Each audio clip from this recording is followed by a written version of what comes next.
Hi, everybody. Good morning from Colorado. Good afternoon to my East Coast attendees. Thank you for joining us again today. We're excited to have you back.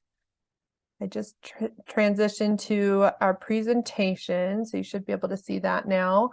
And welcome. I hope everybody just enjoyed the first coffee and bagel session of the day, spent some time meeting each other. We'll randomly be selecting a winner of a gift card for Starbucks from that participation in Coffee and Bagel. The winner will be receiving an email in just a few minutes from us, so please be on the lookout for that. At the end of the day, we will announce all the Coffee and Bagel winners on the conference platform homepage.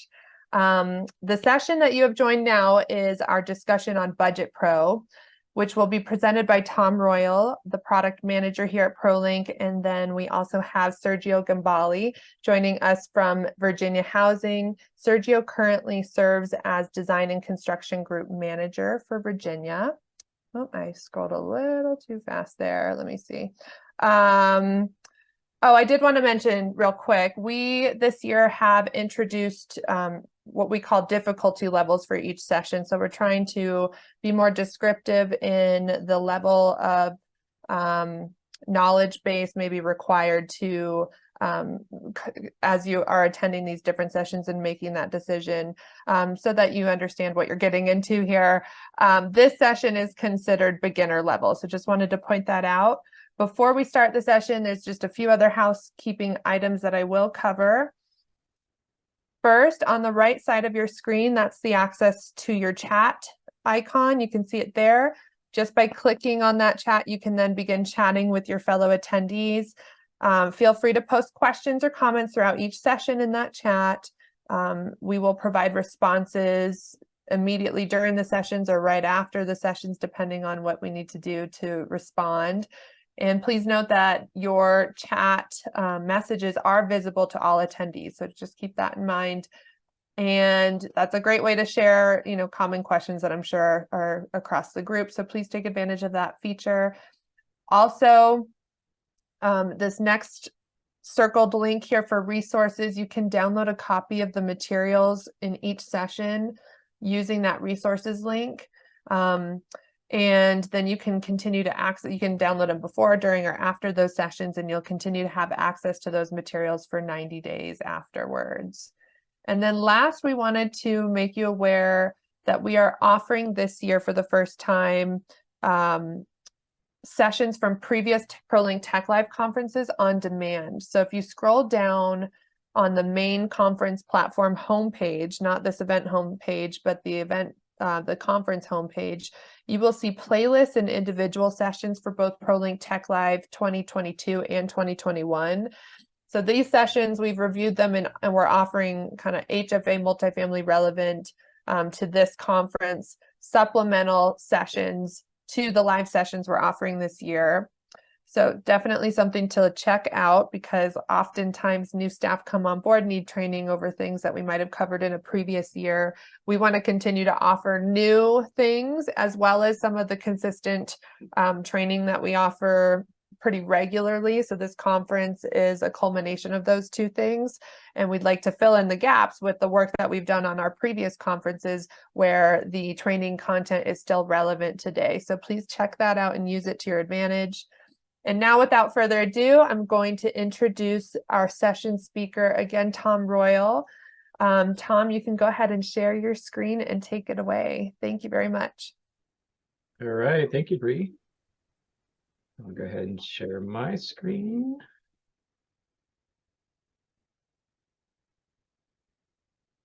And we'll get started. So thank you everyone for joining us today. This session is going to be focused on BudgetPro. And we're going to be kind of having an overview of what BudgetPro is, how it works. We're going to do a demonstration, and also we're going to have some commentary and feedback and discussion with Sergio as well from Virginia Housing on how they're using BudgetPro in the field, and how that's going, some of the lessons learned, and things that they've run across as they've been using this product.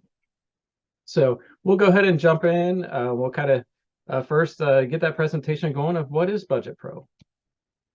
All right. So BudgetPro is an integrated Procorum application. So it's actually embedded within Procorum, and it provides for the ability for users to create, manage, and requisition budgets. And as we'll see in our demonstration today, we're going to be primarily focused on budgets for construction projects, but it actually can support any type of budget. Budget templates and line items, they're entirely dynamic and configurable. So we'll demonstrate that as well today, that you can create a number of different budget line item groups, line items themselves, subcategories, and completely dynamic and configurable and customizable. BudgetPro leverages Procorum security roles, so it can tightly integrate into a Procorum work center for if you've got different roles set up for that work center that you're going to use to assign to tasks and things in conjunction with the BudgetPro application. It uses that base functionality and framework. And BudgetPro features a dedicated workflow for budget and requisition approvals. That workflow is configurable as well, so you can set the order for requisition approvals. For example, you could say this role needs to approve it first, and there's an approval by another role that happens after that. Gives you all that flexibility and configuration within it. It allows for prorated calculation of retainage. So a lot of complex logic and formulas that are built into the BudgetPro application to do those calculations, or if there's any retainage that needs to be held from requisitions. And then it also allows for some basic configuration of things like project fields, who are the lead roles, some of even the labels. As we'll see, the environment that we've got set up is kind of configured to mirror the HFA environment. So it has things in there to track like the deal number or the property name, for example. But there is some configuration in there. We can change that entirely. So if you're tracking a budget for something completely different, you do have some ability to change some of the aliases and labels around it. And it does provide some pretty comprehensive reporting on things like budget status, the usage, what's happening within the budget, and the history. It does keep a very detailed history of every transaction, everything that occurs within a budget. Okay, moving forward. Wanted to kind of go over the high-level process on how BudgetPro would be used within an HFA agency. And again, this is a high-level process. There's going to be some nuances. There's going to be some things that change. It might not be exactly what your processor look like or what the VHDA's process looks like necessarily. But from an overview, this is kind of how it works. So at the start of the project, if we go in the very beginning, developer is going to create, and they're going to submit a budget as part of the performa.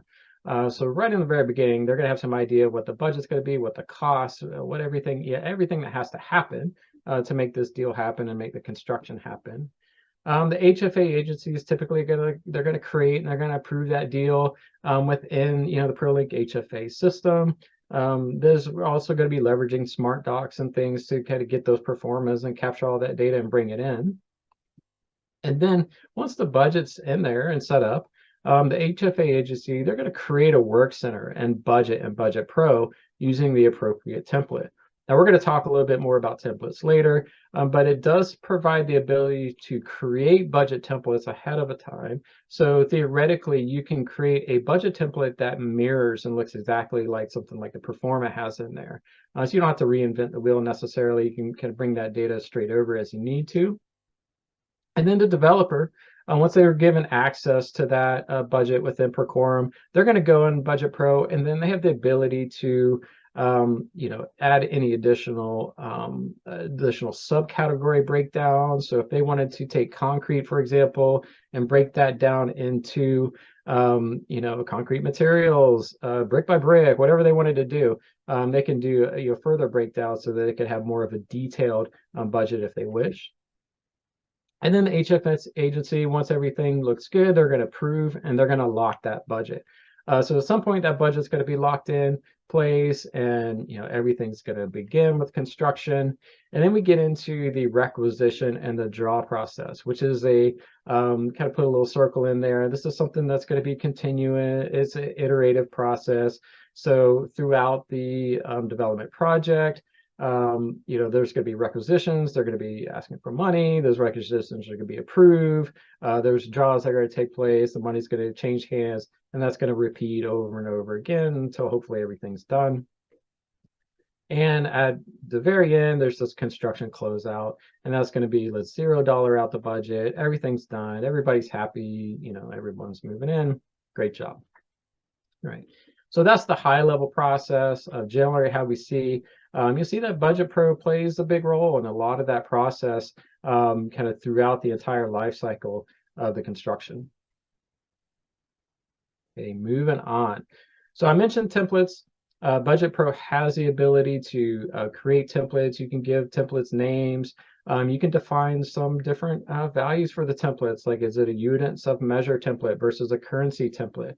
Units of measure will actually let you specify how many different units are going to be allocated for each of the budget line items.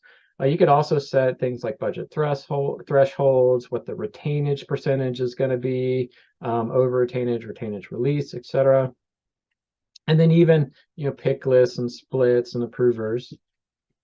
Just kind of some other highlights, those define the template characteristics again, default line items, splits might be used for something like building 1, building 2. So if you're going to break that budget out by building or any other, or really kind of think of it as like columns inside a budget spreadsheet. You can identify your default approval roles. So maybe you want your developer to approve it first, or maybe somebody else submits a requisition, and then you've got a different chain of command that you want those approvals to walk through in the roles. Those can be set up with the approvers. Want to spend a minute, kind of talk about the dynamic trade payment hierarchy. As I mentioned earlier, BudgetPro, with the budgets that you can set up in the line items, is completely dynamic. And so whereas you can set templates up that are kind of focused, and you may have a template groups and line items and things that you want to set up that are specific, you can continue to break that either further down or configure that you want that to look at through the different categories or the different classifications of trade payments. At the highest level is groups. An example of that might be structures. Structures could break down into line items, which may be broken down into like concrete, masonry, metals, etc. As well as you can either further break that down into subcategories, which maybe concrete goes down to footing, slab removal, or masonry goes down into moved masonry infills and masonry reporting. Those can all be configured at the template level. And then with that template's used to create a budget, it can even then be further configured down. All right, so looking at the budgets, what do budgets do? Budgets track budget amounts. So what is the budget amount? How much, is in the budget for these different line items? And then once requisitions start to take place and, that money gets used up, it will also track remaining amounts and percent completion. Now, percent completion is really going to be like percentage of the amount that's paid out. So it's not a true percent completion of something that you might see in a project plan, but it does kind of have some nice roll-ups of, total percent complete based on the payments that have been paid out. Then you also have things like notes, history, who the subcontractor might be that's working on that particular line item. Those are free text, and it's not going to necessarily like link it to a subcontractor record or anything like that, but it is helpful to track that information. As we get into subcategories and splits, here's an example of that further breakdown. So for example, we could have, building concrete, and that can be broken down into footings, slab removal, and foundation drains. Those, could be identified in different units of measure, what the unit cost is for those. So that can be allocated across the splits. In this example, I've got like building 1, building 2, building 3. So as buildings get completed, those allocations of units of measure would be used up, and that budget money would be used up. Moving on into requisitions, BudgetPro has a very sophisticated and detailed requisition process for how requisitions can be created, how they can be approved, what that flow is. This actual workflow here is pulled out of the excellent help documentation that BudgetPro has as well. Kind of let you know all the different approval processes, what happens if once it's approved, what happens once it's ejected, what's the command or the chain of command for approvals and how they flow. So you do have capabilities to build a pretty detailed requisition and approval process. Reports. There are a number of reports that are included within BudgetPro. They are integrated in there. There's a trade payment breakdown report, which is going to be your kind of breakdown of all the different line items within the budget and what's been done and what's left. There's also like some subcategory summary reports, requisition reports. So, for requisitions been created, there's requisition reports that can be generated. So, someone, for example, Sergio might be able to pull one of these reports and go out, walk the site, have some conversation, make sure that, everything they're seeing on site is what's in the requisition, as well as a pencil requisition report, which can be used for that as well. Progress completion reports. There's also some general progress completion reports, which are going to be more summary type reports. How are things going? What's the progress so far? And again, that's going to be based on payment that's been gone out. And touching on some of the benefits here, this is at least our take of the benefits of BudgetPro, and I'm going to be interested in hearing Sergio's take here as well. Is that some of the benefits that we've seen with BudgetPro is that, as we've heard feedback from the field, is that the templates improve efficiency. You can create those one time and use those for each upcoming project. You don't have to go in and create the budget each time that it's created.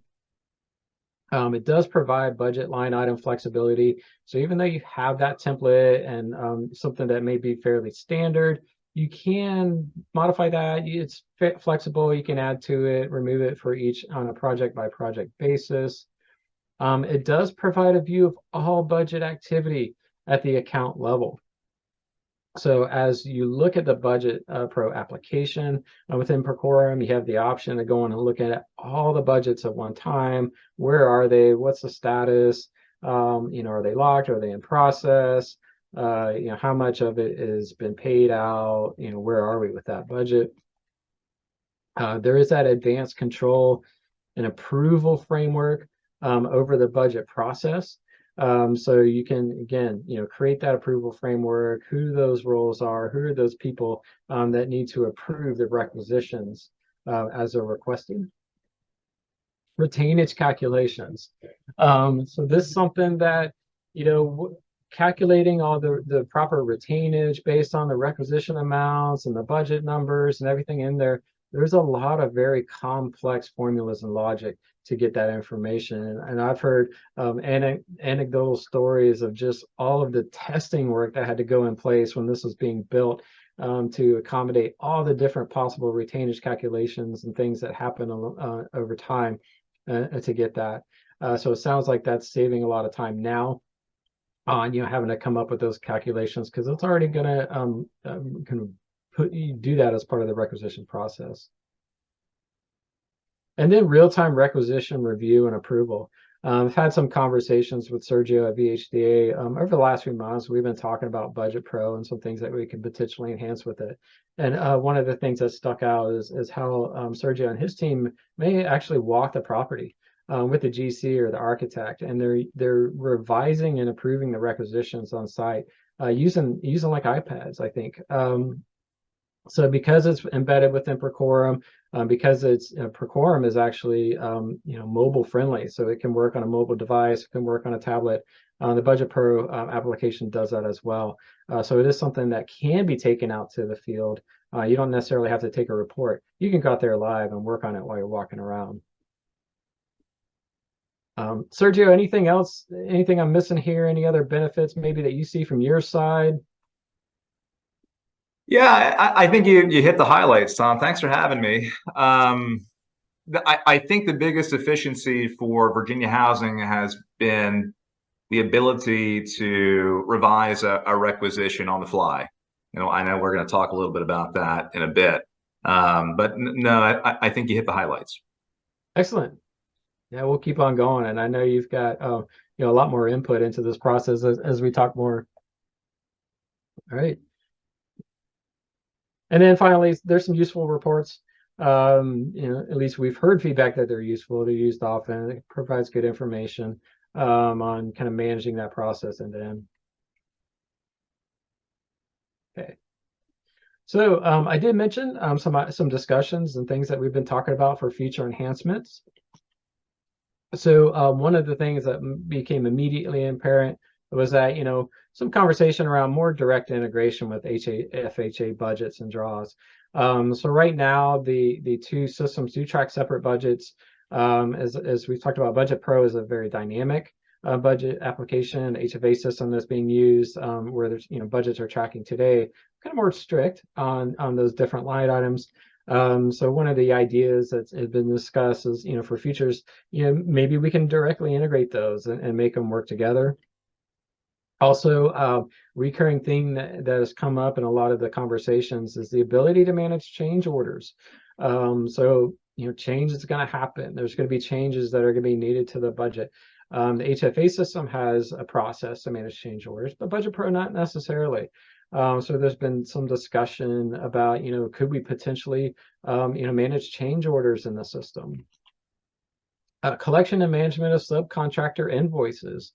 So the requisitions are going to be paid out, to subcontractors essentially. So, different line items that are in there, kind of bringing those totals together. But it'd be pretty cool if we could actually have some type of way to collect those invoices from the subcontractors, integrate that into the system, and even the amount. So it all can roll into the requisitions, can all roll into the approvals, and really minimize a lot of the work that has to happen to go track down all the different invoices and documentation, everything that goes with that. And then another idea that's been floating around is the opportunity for project cost benchmarking and comparison. So this is something that happens somewhat manually today. Whenever a budget comes in, there's some manual work to go look at that budget and look at the different line items and kind of compare, do these seem high or low based on experience or based on, what is commonly seen with other projects. And the idea came to light that, well, if we have a lot of this data in the system, we've got budgets for all these projects. What if we could do some project cost benchmarking? So, we could automatically compare, concrete for this size building. It might be 20% higher or lower than what you would typically see. Do that by geographic region or building type. So that's generated some interest so far. Again, all these items are ideas and things that are kind of in discussion about for future enhancements. But we're always looking at, ways we can, generate more value with the product. Okay, at this point, done enough talking about BudgetPro. Time to actually jump in and take a look at some of the features in action. So I'm going to hop out of the presentation, come over here, and I've already logged into Procorum. And BudgetPro and Procorum, when you're on your account, is going to show up as an account app. Now, not everybody's going to have this right off the bat. This is something that, we have to configure for you. This is something that we have to set up. But if there is any interest in, utilizing the construction budget or BudgetPro application, certainly feel free to reach out to us. We'd be happy to kind of get this set up and have more conversations about it. So as I click on construction budget, and you'll say, well, why is it called construction here and not BudgetPro? You actually have the ability to change what this is called. Within this particular demo site, it's been used for construction budget, so it's called construction budget. But if you were to use it for home budgets or other project budgets or whatever type of budget, you can actually configure the name of it so it shows up in your system that way. So going into construction budgets, I'm going to start here with templates. So I've got a couple of templates that are already set up. And templates are going to be the accumulation of a lot of these other fields that we're going to see here. So a template itself, if I go into the construction template, currency, for example, we'll see that you can set what the template name is, what the sort order is, so what order is it going to show up in the list, as well as whether it's active or inactive, and the requisition method. There's two different requisition methods. One's going to be currency, so basically I spent $50,000, I would like $50,000. The other is going to be units of measure, so that would be, we put in 100 doors, we set up a budget for 100 doors, and so now, we want to be paid for the 100 doors and what those cost based on that, how that budget was set up. Pick lists, and in the case of templates, the pick list is going to say, which items, which groups, which line items, which subcategories do I want to include in this budget. I'll talk about pick lists again here shortly. But you could say for each budget that, I want to include, for example, groups and structures and all the different line items that are set up. You have the option to turn them on or off for that budget. Once the template, or at least for that template, when that template's used, you can add, there's some ways that you can add additional line items to that template once it's been brought in, or not that template, but that budget once it's been created. And finally, each template can have its own approval workflow and setup. So for approvers, for example, you can say, in this case, the order of approvals is going to be development officer is going to approve it first, then the construction officer is going to approve it, then the developer, and then the general contractor. If you wanted to change that, there's ways you can just move things up and down.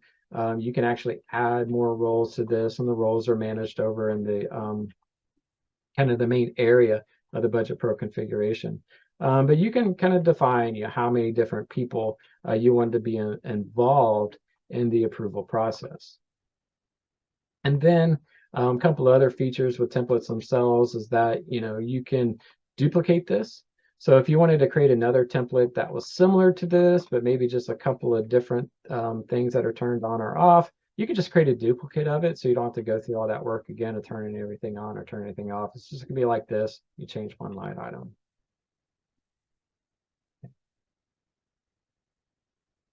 Other things that we mentioned is, pick lists. I mentioned that. This is where you could set, what your groups are. So the groups is the highest level of the hierarchy. So you've got structures, ESG, exteriors, land improvements, other, and soft costs. That's what's been set up in this configuration. And then you have your kind of hierarchy as you go on down. Next item down is line items, and this is going to tell you which associated group it belongs to, and you can set up your line items, what order they're in, maybe what numbers, if you got numbers that are going to correspond to another budget that you have, either of an HFA system or even another internal system. And then subcategories roll up to line items, and then finally there's indirect cost line items, which can be captured separately, and I don't think we have any of these set up. But indirect cost line items can actually have their own calculation method for requisitions. So it could be none, retained held, standard, etc. There's little tips throughout the system that kind of tell you what these things are. Roles, this is where you can set the different roles that are going to be working within your budgets. Again, these roles are integrated with Procorum roles. So as you have a role name, it's going to need to have an associated Procorum role. Again, budgets are part of a work center. So in that work center, you could also have your folders and tasks and things that you normally would do with a work center. So your different roles are going to be associated with that, and that's going to change that access for the budget. The budgets tab itself, this is your high-level view of all of the different budgets that are currently underway. Again, when I was kind of looking back at the benefits, this is that global view, the way to look at every single budget that's in process. Where's it at? What's the percentage? What's the total dollar amounts? Even with some totals down at the bottom. So if you needed to get some, quick numbers on what's the total, money that's been allocated or budgeted in our ongoing construction projects, you have the ability to get that view from here. You can also export out this data. So if I click the export button, it's going to generate an Excel spreadsheet for me. So I can take that and do some analysis as well if I need to. And finally, settings. This is where I mentioned those aliases that you can set up for, display ID fields. And these are things that are used as part of the setup when you create a new budget. In this case, we've set up HFA number, deal number, because we want to be able to reference this back to the HFA system, as well as who our project leads are. And we've actually got specific roles for those: development officer, construction officer, and general contractor. Okay. So that's a budget setup and the templates themselves. Once your templates are set up, once you're happy with it, the budget, it's time to actually create budgets and start working with them. I'm going to go jump in over to one of our budgets that's already set up. And here's one that's already in process. I'm not going to spend a lot of time here. We'll come back to it. But I'd like to show first kind of what the budget process is. So we're in a work center again. This is a work center for this Bimini Bay Apartments that I've set up. And you could actually have within a work center multiple budgets that you're tracking. So you could have a budget, for overall construction, maybe have a separate budget for something else. So you can create multiple budgets and track them separately. I've got this one here that's already in process, but I'm going to actually create a new one. And there is some information that you have to set up in here to set those up. Again, these are those configurable those configurable fields in here. And so you can change the labels of those. In this case, we're going to say this is our beautiful property in Key Largo, Florida. If there's any place that needs more affordable housing built, it's the Florida Keys. I think everybody would like to spend some time there. And then as we get down to our line item template, this is where you're going to select those different construction templates or what templates that you've created. I'm going to choose the construction template currency one, a little bit more simple, and I'll click save. Since it used that template, it's going to go ahead and create that budget, and we've started at 0. So now, kind of the next step in that process is we've got to go in and we've got to set this budget up with some dollar amounts. That could be coming from something like a pro forma if we know what those dollars are, or we could at this point, open up this budget to, the developer, or open this up to the owner. Say, hey, go ahead and let's populate these budget amounts in here. So I could go in here and start doing a breakdown, whatever these numbers are. And essentially at this point, it's just building out all the different pieces of what, is going to be needed for the budget. This is the line item breakdown summary. This is that high level, but we do have the ability to also go into the subcategory budget as well. So subcategory is going to be under a line item. So for example, in our template, we had concrete materials in there as a potential subcategory, but doesn't have to be restricted to what's in the template. I can add another one in here as well. So I could add my own, whatever I want to call it, and put in like different budget amounts. So this could be further broken down. It is important to point out that there are restrictions and rules in place for these budgets. So if I am going to break it into subcategories, the subcategories actually have to roll up to the line item total. So, there is some like checks and balances and things so that make sure everything's going to balance and that you have a balanced budget. All right, so I'm not going to take us through, the process of creating this whole budget and putting everything in here. I think everybody gets the idea. You can come in here, you can configure this budget, get it ready to go. Once it's done, then you could actually save the budget. It won't let you lock it until everything's balanced, everything looks good. But then there's a process where the budget can be locked and there's approvals that happen that says, okay, we've approved this budget, it gets locked finally, and then the requisition process can start. going back over into our other budgets. I'm going to jump into this one here, which is all already in place. Here's an example of, one that actually already has some requisitions that have been set up and approved. When requisitions are approved, it's going to start to remove that amount out of the budget. So the budget amount that's available is going to decrease each time a requisition is approved.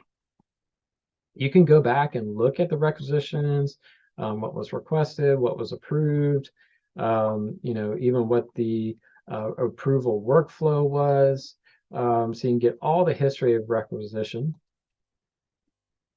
and see what's in there, as well as create new requisitions. So here's one that I started, and the requisitions, we're going to come in here and actually put in, okay, of our common areas, we've got 21 units of measure have already been requisitioned or requested. There's a total of 100. If I went in here and put in like 120, it's not going to let me do that. It's more than what was in there. So this is where there are those controls in place again. If I put 80, it's green, it's good. We're not requesting more than what we said that we were going to need for the budget. Okay. So there are lots of controls in place to make sure that as requisitions are coming in, as they're approved, it's going to continue to draw that budget down. So that's high level kind of overview of what BudgetPro is, some general demonstrations of the functionality. The reports are available on different screens as we go. So things like the project completion report. These are basically click the button and download type reports that are in the system. So here would be an example of a project completion report. So those will run as tasks within Perform and generated. Same with things like pencil requisition report or other reports that are in the system. So those are going to be accessible on different screens. Okay. So that's our overview of BudgetPro. Again, kind of what it is, what's some of the functionality in there. At this point, we're going to get Sergio's feedback and have some conversation about, how this is being used and why, some of the decisions were made to use BudgetPro there at VHDA and what they're doing today. So Sergio, thanks again, for joining me. I know we've talked ourselves, a little bit about BudgetPro over the last couple of months, but definitely, interested in hearing more of your perspective on, kind of how you're using BudgetPro, today. So really, first question I have is, how long have you guys had this in place? I think it's been a little bit, right? Yeah, Tom, and again, thanks for having me. So, interestingly enough, I was talking to Elena Henderson, who worked to create this with ProLink, and we were kind of reminiscing. So it was 2016 that we started the design process, and then we launched it in 2018. So we've been using it now for over 5 years. Are quite familiar with it now. And I'm happy to explain how we use it and the benefits. Excellent. And so why was the decision made to use something like BudgetPro or custom build tool instead of like the AIA documents for? Sure. Yeah. So it's interesting. So I started working at Virginia Housing. It was 2011, and at that time we were using an Excel spreadsheet for our GC requisition tool. One of the reasons being we could customize it the way we wanted to. It's really important at Virginia Housing that if we are the lender for a construction loan, that we want to make sure that throughout the entire construction process, we're keeping that loan in balance. And we kind of felt that the AIA G702, G703 took a lot of control out of our hands and really relied on what we call the eye test to determine if a category is billed at maybe 20% or 50%. So it left us feeling like there was a potential for some of our loans to be out of balance. So we gravitated towards an Excel file. The problem with the Excel file was that although it allowed some flexibility, it was constantly being corrupted. And just a quick little story, the way that the Excel spreadsheet worked was it had a reset function, and it let the GC reset the tool every month. But oftentimes they would create this interim draw either by accident or on purpose, and we wouldn't know about it until a few draws later. And it was really sort of a mess because our budgets weren't matching up. And of course, it was password protected. And I think that the straw that broke the camel's back was I went to a general contractor's office for a meeting, and there was a Post-it note behind the project manager's desk, and it had the Virginia housing password for our Excel file. So needless to say, that was probably about the time when I contacted Elena and said something really needs to change here. And so, ideally, we were looking for an off-the-shelf product, something that we could just plug and play. And we really couldn't find anything that fit all of our needs. And so Elena suggested, well, why don't we talk to ProLink and see what they have and see if they could develop something that may work for us. And it was not a quick process. Obviously, we started that design in 2016 because we really needed to work with ProLink to explain exactly what we needed. And there's some trials and tribulations to get to the product to where it is today, which is a fully functioning product that works really well for us. Excellent. So did you run into scenarios? I've seen this happen with Excel spreadsheets before. So somebody, starts with what was the original version, maybe the master copy. Were there any scenarios where that master copy would get changed later by somebody else, and then somehow that became the master copy? And was there any deviation from that? Yeah, I mean, that's a big part of it. I want to believe that a lot of the changes were innocent changes that were really there to make our general contractors' lives a little bit easier, maybe fine tune our process to meet their process. But you never really can tell. So oftentimes we would have to, because of a corrupt file, we would have to basically kill the draw process, restart it. And if they were maybe on draw 10, it meant that we had to recreate 10 draws in order to find out where the issue was and fix it. And of course, we could have gone with the AIA document from years back, but we really wanted to get a firm handle on, okay, if we've got a multiple building type deal, how many toilets are being installed in building 3 versus building 5? So it's one thing to, again, say 25% of the toilets were installed. And I know that's an example I always give, toilets, but that seems to be the easiest one. But it's a whole nother thing to be able to just jump in there and count, go into the units and figure out, okay, if a contractor is billing for 25 toilets, and let's just quickly see the 25 toilets that have been installed. Okay, excellent. So, everybody loves change. They love new systems. So as you're out there, you're talking to the owners, developers, and you're saying, okay, we're going to rip your sticky sheets of the passwords and take your Excel spreadsheets away. What was the initial response from the developers and owners as you rolled this tool out to them? I think it was a mixed response. I think that there were a lot of maybe millennial project managers that were probably saying, hallelujah, let's do something that makes a little bit more sense here. And then I think there were some project managers who understood the process as it was and really didn't want to deviate from it. Okay. The reality of it is, I know you just went through a demo right now, and it seems like it seemed probably more complicated than the software really is. The nice thing about it is you can make your budget as simple or as complicated as it needs to be. And the general contractors are the ones who are building the subcategory budgets, which ultimately become the requisitions for them. Okay. And so what we often tell them is the more effort you put into it on the front end, the more efficiently you can bill on the back end. And Okay. sometimes that takes a deal or two for them to understand, right? So obviously, every contractor wants to bill for the maximum amount that they can each month.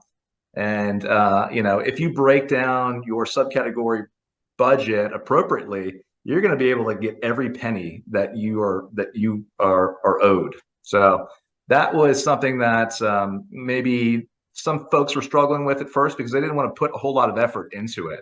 Okay. But what we hear from folks is once you've done it and you understand it, it is a beneficial tool. Okay. Excellent. So you get better response now from people as you roll this out. Has everybody kind of gotten used to it? Yeah, I think so. I want to say that most general contractors have gotten used to the tool and they see the benefit of it. There are some incredible efficiencies with it. It allows the general contractor and our Virginia Housing Construction Control Officer to collaborate to fix a draw requisition in the moment on site. Yeah. Whereas before it may have meant our construction control officer had to cut a draw and it may have taken a few days to get the draw back to us for approval. Now it can happen on the site. Every one of our CCOs has an iPad, like you mentioned before. The tool is iPad, tablet, smartphone friendly, so we can quickly call back a requisition for edits, make the edit, and resubmit it in the matter of minutes. And then once everyone's comfortable with it, the nice thing is everyone can digitally sign it through the approval process. Any, since you've implemented, been using it, any big surprises? Any things that, like, oh, we didn't think about that, or things that you've run into since designing the system and putting it in. Right. So, I would say that when Elena and I started to try to come to terms with what we wanted, it was really, in my eyes, a general contractor's requisition tool. That's what I needed it for. But the interesting thing is it kind of evolved into a tool for our borrowers to create and submit their application for loan disbursement as well. So it's sort of integrated into our construction loan disbursement process. That is probably one of the biggest surprises. We have a number of construction control officers with varying backgrounds in terms of their knowledge of technology, I guess you'd say. I was surprised to see how quickly those folks were able to integrate. Some were very accustomed to using printouts, and so they were reluctant to jump right into the app itself. And so it allowed them the flexibility to print out these requisitions and do their normal function. And then once they got the hang of it, they quickly realized how much better it really is to just go through a site with a tablet in hand and make corrections on the fly. There's probably some interesting lessons learned along the way and other efficiencies. We do a lot of scattered site deals. And we really only use BudgetPro for contractor requisitions. I know it was developed so that it could be flexible with other budgets, but for Virginia housing purposes, it is solely, at the moment, a contractor requisition tool. And we do a lot of scattered site deals. We do a lot of deals where if it's not a scattered site, it may be multiple buildings, different types of buildings on the same property. And so on occasion, we're able to have multiple budgets in the same work center, which is nice. It gives us a way to accommodate different really construction types into one work center, which would then create one single requisition for the loan, even though there may be multiple budgets. The